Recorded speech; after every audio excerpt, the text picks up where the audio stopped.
حمد و صلات کے بعد معزز سامعین و حاضرین، کتاب رحمت قرآن مجید ہمیں بالکل سیدھی راہ دکھاتی ہے، اور یہ کتاب منزل من اللہ جل شانہ کی نازل کردہ پاکیزہ لا ریب کتاب ہے۔ اس کتاب رحمت قرآن مجید کو اللہ جل شانہ نے بطور تحدی پیش کیا ہے، چیلنج دیا ہے دنیا بھر کے دانشوروں کو، اہل علم کو، سخنوروں کو، شاعروں کو، ادیبوں کو، نثر نگاروں کو اور ماہرین فن کو کہ اگر تمہیں اس کتاب میں شک ہے تو اس کی مثل ایک سورت لے کر آئیں۔ اور قرآن مجید کی جو مختصر ترین سورت ہے وہ 3 آیات پر مشتمل ہے، تو 3 آیات پر مشتمل ایک سورت لے آئیں قرآن مجید کے مقابل۔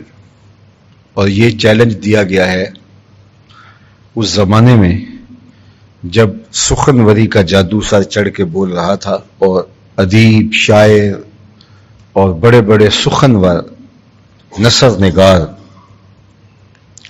پائے جاتے تھے، امراء القیس جیسے لوگ، لبید جیسے لوگ اور کعب بن زہیر جیسے لوگ، اور یہ اسلام کے مخالفین بھی تھے۔ اور یہ تو بعد میں پھر اللہ نے کعب بن زہیر اور لبید اور ان لوگوں کو اللہ نے ایمان کا چراغاں نصیب کیا، لیکن ابتداً انہوں نے بہت مخالفت کی۔ تو جو اس دور کے دانشور تھے، اس دور کے بڑے بڑے شعراء تھے جنہیں ملک الشعراء کہا جاتا، اور یہ لبید کا ہی ایک شعر تھا کہ جس پر ابو فراس نے سجدہ کیا اور کہا کہ یہ اس قابل ہے کہ جس طرح قرآن کے سجدے ہوتے ہیں یہ سجدہ شعر ہے۔ اور واقعتاً ان کے ہاں جو فنی کمال تھا، زبان دانی اور شعر و سخن کی دنیا اس وقت جو آباد تھی، تو یہ بہت بڑا چیلنج تھا جو قرآن نے دیا۔ اور اگر ان میں دم خم ہوتا تو اس چیلنج کو قبول کرنا ان کے لیے کوئی مشکل نہیں تھا، لیکن ان میں دم خم تھا نہیں۔ اس لیے دم خم نہیں تھا کہ قرآن مجید اللہ جل شانہ کا کلام ہے اور اس کی نظیر لانا ممکن نہیں ہے، اور اگر یہ کسی مخلوق کا تراشا ہوا کلام ہوتا تو اس کی ضرور نظیر لے آتے۔ اور اس چیلنج کو 1400 سال ہو گئے ہیں جو قرآن نے دیا ہے، اور یہ آج بھی قرآن مجید میں اسی طرح موجود ہے۔ اور بھی بہت سارے مقامات ہیں جو قرآن مجید کی صداقت کا منہ بولتا ثبوت ہیں۔ ویسے تو پورا عرب جانتا تھا کہ حضور علیہ السلام کسی استاد کے سامنے زانو تلمس طے نہیں کرتے۔ ایک ایسا شخص جس نے کسی اس دور کی مروجہ درس گاہ میں بھی نہیں پڑھا، اور جو پڑھنے اور سیکھنے کا اس دور میں ایک طریق تھا، اس طریق کو بھی اختیار نہیں کیا۔ باپ کا سایہ سر سے اٹھ چکا ہے اور ماں 6 سال کی عمر میں انتقال کر گئی ہے،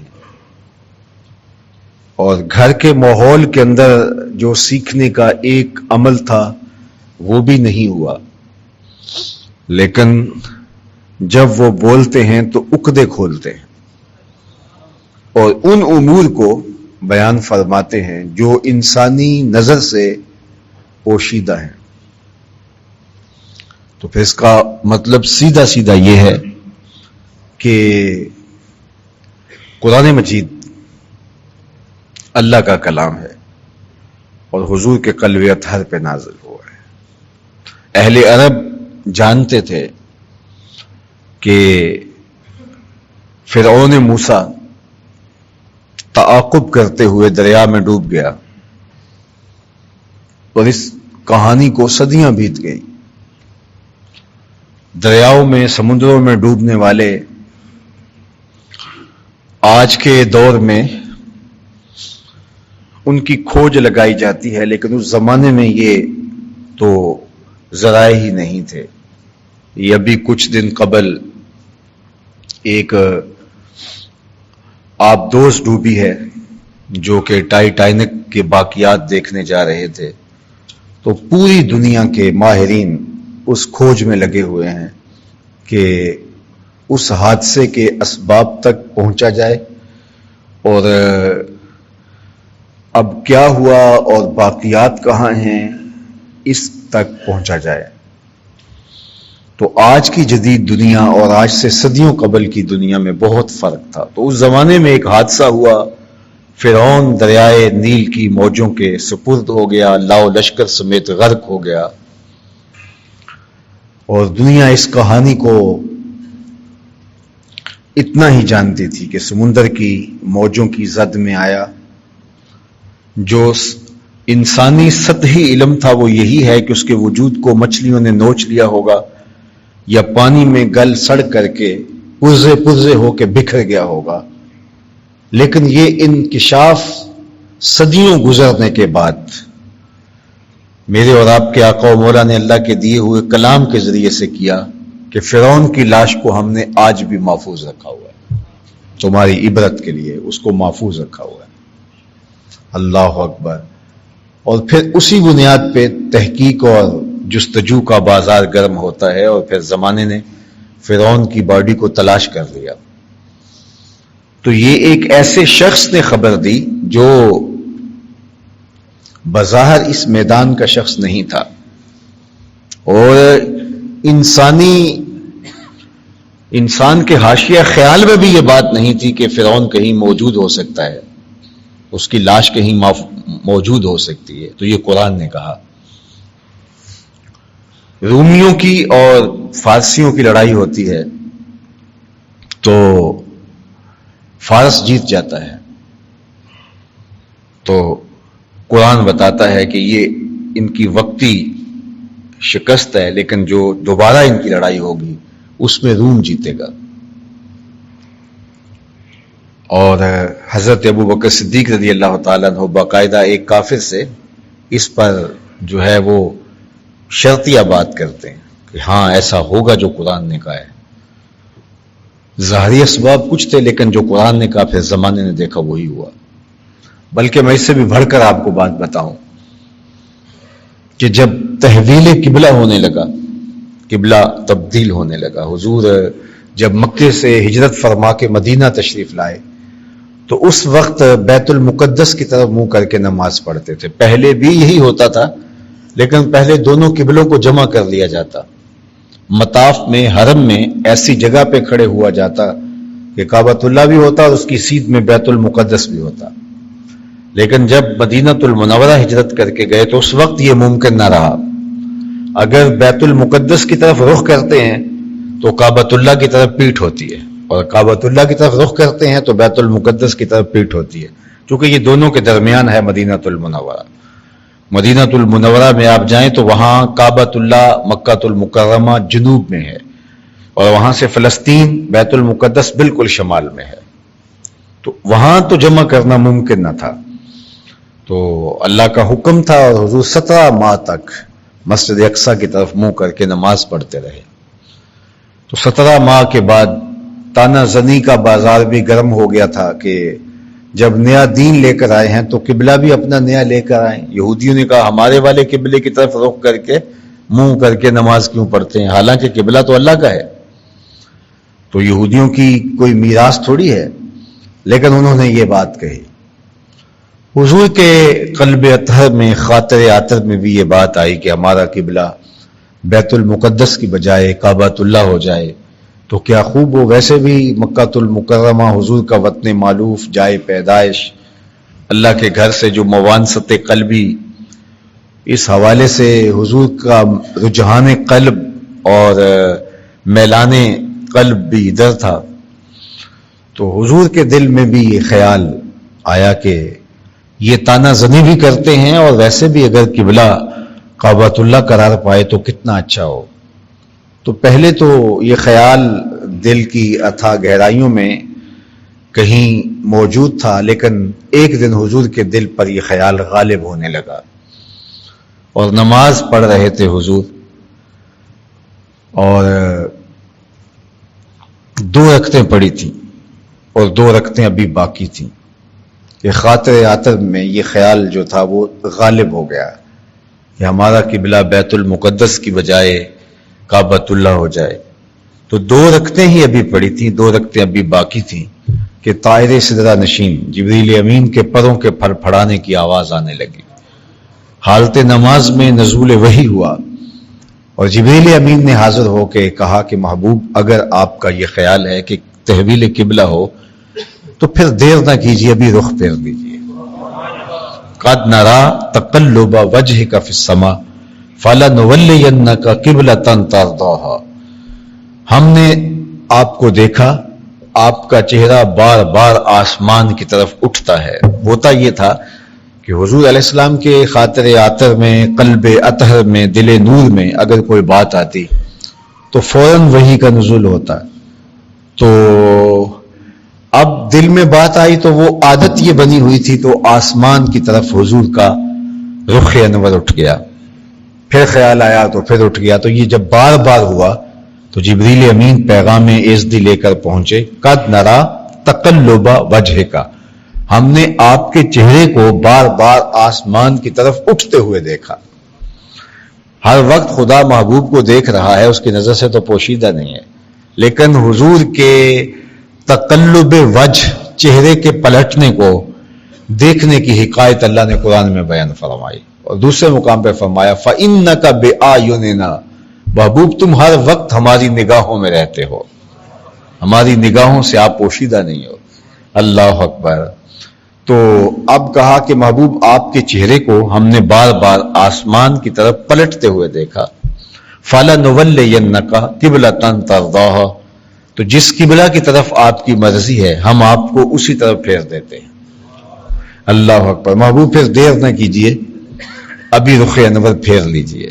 اللہ اکبر. حالت نماز ہے، 2 رکعتیں ادا ہو چکی ہیں، 2 رکعتیں ابھی باقی ہیں. یہ کوئی محاورہ نہیں تھا، کبھی ایسی پہلے مشق نہیں ہوئی تھی کہ حالت نماز میں کوئی تحویل ہوئی ہو. تو ظاہر ہے جو پیچھے کھڑے ہیں ان کے وہم و خیال میں بھی کوئی بات نہیں تھی. تو اچانک جب تحویل ہوگی تو ایک مسئلہ تو کھڑا ہوگا. اور اب بالکل قبلہ بھی اپوزٹ، قبلہ بھی بالکل مخالف سمت. تھوڑا سا رخ پھیرنے سے تھوڑا سا رخ پچھلے والوں کا پھیر جائے، لیکن یہاں تو بالکل برعکس ہے. تو حالت نماز کے اندر قبلہ کی تحویل یہ کوئی چھوٹا اور عام واقعہ نہیں تھا، بہت بڑا اور غیر معمولی واقعہ تھا. اور حالت نماز کے اندر اس کا حکم آ رہا ہے، اور حکم بھی بذریعہ وحی آ رہا ہے. حضور کے دل کے اندر صرف یہ بات ڈالی نہیں جا رہی، بلکہ یہ وحی نازل کی جا رہی ہے کہ محبوب ابھی رخ پھیر لو. ہم نے تو نماز کا وقت بدلنا ہو تو 1 دن پہلے کم از کم بتانا پڑتا ہے کہ کل سے نماز ظہر 2:15 بجے ہوگی. نماز کا وقت بدلنا ہو تو 1 دن پہلے بتانا پڑتا ہے. یہاں تو قبلہ بدلنا تھا، ایک دن پہلے بتا دیا ہوتا، چلو ایک نماز پہلے بتا دیا ہوتا، نہیں تو شروع ہونے سے پہلے، اقامت سے پہلے بتا دیا ہوتا. لیکن یہاں ایسا نہیں ہے، بلکہ کہا محبوب ابھی رخ پھیر لو. یا اللہ تیری نماز تو پوری ہو لے. کہا میری نماز بعد میں پوری ہوگی، پہلے تیری مرضی پوری ہوگی. فَلَنُوَلِّيَنَّكَ قِبْلَةً تَرْضَاهَا، جس قبلے کی طرف آپ کا رخ ہے حضور جی ہے، اس قبلے کی طرف رخ پھیر لیجیے. اور پھر حالت نماز کے اندر آقا کریم علیہ الصلوۃ والسلام نے رخ پھیر دیا. اب حضور علیہ الصلوۃ والسلام کا رخ ادھر تھا اور صحابہ پیچھے کھڑے تھے، ان کا بھی ادھر تھا. تو حضور علیہ الصلوۃ والسلام نے رخ پھیر کے ادھر کر لی جدھر صحابہ تھے، اور صحابہ پلٹ کے پیچھے آ کے حضور کے پیچھے کھڑے ہو جاتے. اللہ اکبر. اور پھر کوئی شخص گزر رہا ہے اور اس نے دیکھا کہ حضور کا رخ آج ادھر ہے، اور وہ گزرتے ہوئے جا کے ایک دوسری مسجد میں نماز ہو رہی تھی، تو وہاں کے نمازیوں کو کہتا ہے اور تم ادھر نماز پڑھ رہے ہو، حضور کا رخ تو ادھر ہے. تو وہ وہیں جو ہے وہ اپنا رخ تبدیل کر دیتے ہیں. اللہ اکبر. می وریا کستوریاں دا جدوں یار نچوڑیاں زلفاں، قبلہ اودے بنیا سائم جدے یار نے موڑیاں زلفاں. وہ جدھر رخ پھیر لیں وہی قبلہ ہوتا ہے. اور اگر آپ غور کیجئے قبلتن کو یہاں نکرہ رکھا گیا ہے، فَلَنُوَلِّيَنَّكَ قِبْلَةً، ہم آپ کو پھیر دیں گے اس قبلے کی طرف. حالانکہ جس قبلے کی طرف پھیرا جا رہا ہے وہ کعبۃ اللہ ہے اور وہ معرفہ ہے، معروف ہے. تو القبلہ ہوتا جو عربی میں ضابطہ ہے، لیکن یہاں قبلتن کو نکرہ رکھا گیا، پھر اس نکرہ کو نکرہ مخصوصہ بنایا گیا ترداہا کی صفت لگا کے. شعور کیا دینا مقصود تھا؟ بتانا مقصود تھا محبوب ہم یہ سب کچھ آپ کی مرضی پہ کر رہے ہیں، تو پھر آپ کا چونکہ ذہن اس طرف ہے، آپ کی رضا ادھر ہے تو ادھر رخ پھیر لیجئے، ورنہ جدھر آپ کا رخ پھرے گا ادھر ہی قبلہ بنا دیں گے. اللہ اکبر. تو اب قبلہ کی جب تحویل ہوئی تو وہ ہمارے اردو میں، پنجابی میں، ہمارے محاورے میں کہتے ہیں کہ وہ درانتی کو دونوں طرف دندانے ہوتے ہیں. دنیا کو دونوں طرف ہوتے ہیں، درانتی کو ایک طرف ہوتے ہیں. تو پہلے کہتے تھے ادھر منہ کر کے نماز کیوں پڑھتے ہو، تو اب انہوں نے یہ کہنا شروع کرنا تھا کہ آپ جو ہے وہ اب ادھر منہ کر کے نماز کیوں پڑھ رہے ہو، پہلے ادھر تھے اب ادھر تھے. ابھی کہا نہیں تھا تو قرآن نے پہلے کہا. ذرا دیکھیے سورہ البقرہ ہی ہے. سَيَقُولُ السُّفَهَاءُ مِنَ النَّاسِ مَا وَلَّاهُمْ عَنْ قِبْلَتِهِمُ الَّتِي كَانُوا عَلَيْهَا. لوگوں میں سے کچھ بے وقوف کہیں گے کہ اس قبلے سے ان کو کس نے پھیر دیا جس پر یہ پہلے تھے. ما وَلَّاهُمْ کس چیز نے پھیر دیا، عَنْ قِبْلَتِهِمُ الَّتِي اس قبلے سے، اللہ اکبر، كَانُوا عَلَيْهَا جس پر یہ پہلے تھے. اب یہ کافروں نے کہنا تھا، ابھی کہا نہیں ہے، اور قرآن نے اس کی پہلے خبر دے دی کہ ان قریب یہ کہیں گے.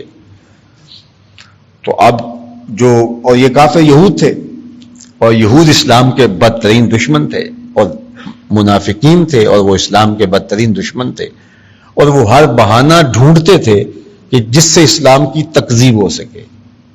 تو وہ پھر یہ کہتے نا کہ آپس میں یہ طے کر لیتے کہ قرآن نے کہا ہے کہ ان قریب یہ کہیں گے کہ ان کو اس قبلے سے ادھر کس نے پھیرا، تو ٹھیک ہے ہم نہیں کہتے، اور پھر قرآن کی تکذیب کریں گے کہ قرآن نے تو کہا تھا کہ ان قریب یہ کہیں گے کہ اس قبلے سے آپ کو ادھر کس نے پھیرا، تو ہم نہیں کہہ رہے، تو قرآن نے کہا تھا کہیں گے، تو بتاؤ کون کہہ رہے.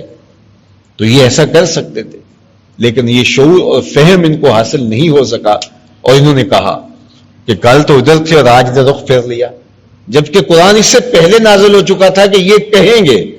تو یہ نہ کہہ کے اسلام کی، قرآن کی تکذیب کرتے کہ قرآن نے کہا تھا کہ کہیں گے اور ہم نہیں کہہ رہے، لیکن قرآن نے کہا تھا کہیں گے اور انہوں نے کہا.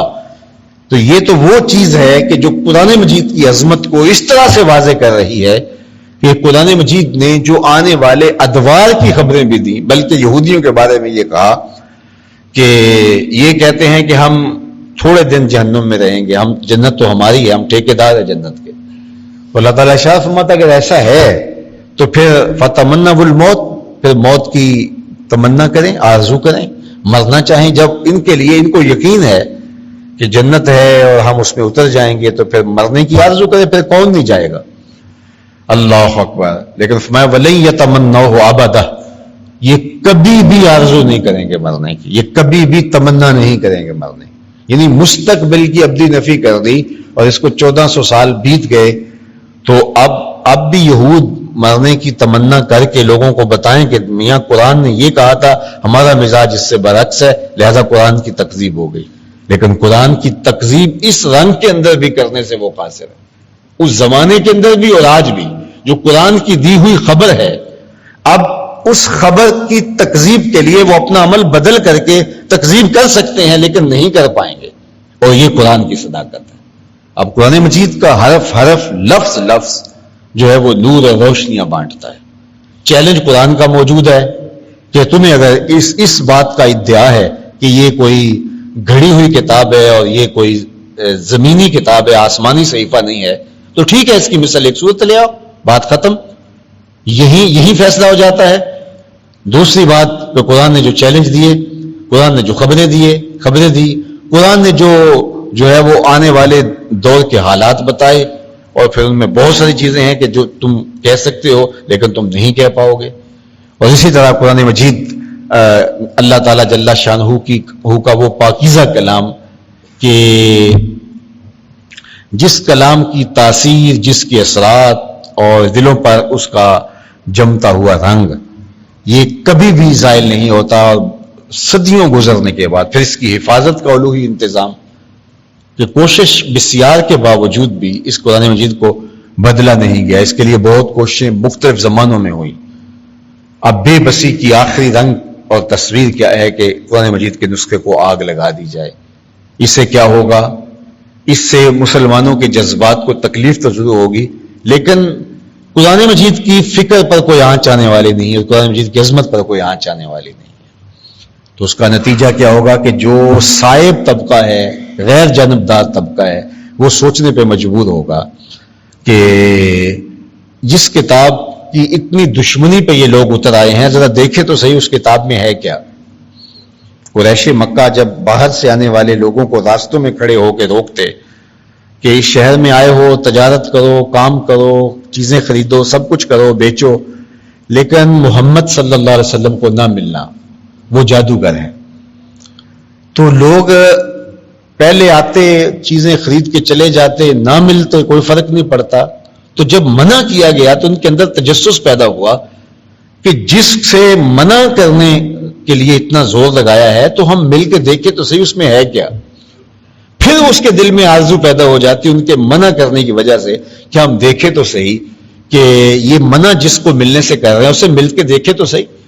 اور پھر جب وہ ملتے، حضور کا خلق ان کی روحوں تک اتر جاتا اور وہ جانتے کہ یہ جادوگر نہیں ہے، یہ کاہن نہیں ہے، یہ ساحر نہیں ہے، یہ مجنون نہیں ہے جو الزام انہوں نے لگائے، یہ تو اللہ کا سچا نبی ہے۔ اور پھر ہوتا یہ کہ ان کے دل میں ایمان کا چراغاں ہونے لگ جاتا۔ اب بھی انشاءاللہ 9/11 کے واقعہ کے بعد جو ہے وہ مغرب کے بک سٹالز پہ سب سے زیادہ جو کتاب بکی تھی وہ قرآن مجید تھی، اور اس وقت بھی جو ہے انشاءاللہ اس ادھر رجحان ہوگا۔ اسلام کے فطری فروغ کو روکا نہیں جا سکتا۔ مجھے حکومت کویت کا یہ بہت اچھا قدم لگا کہ انہوں نے 1 لاکھ قرآن مجید کے نسخے کو سویڈن زبان کے اندر جو ہے وہ ترجمہ کر کے وہاں تقسیم کرنے کا جو ہے وہ اعلان کیا ہے۔ یہ ایک بہترین انداز ہے۔ صرف سڑک پہ احتجاج کرنا، میں اس کی مخالفت میں نے پچھلے جمعے بھی کہا تھا نہیں کرتا، لیکن اس سے ان کو فرق نہیں پڑتا۔ ہمارے جذبات کا اظہار ضرور ہے، لیکن اس سے ان کو فرق پڑے گا کتنے لوگوں کو قرآن مجید سے آگہی نصیب ہوگی۔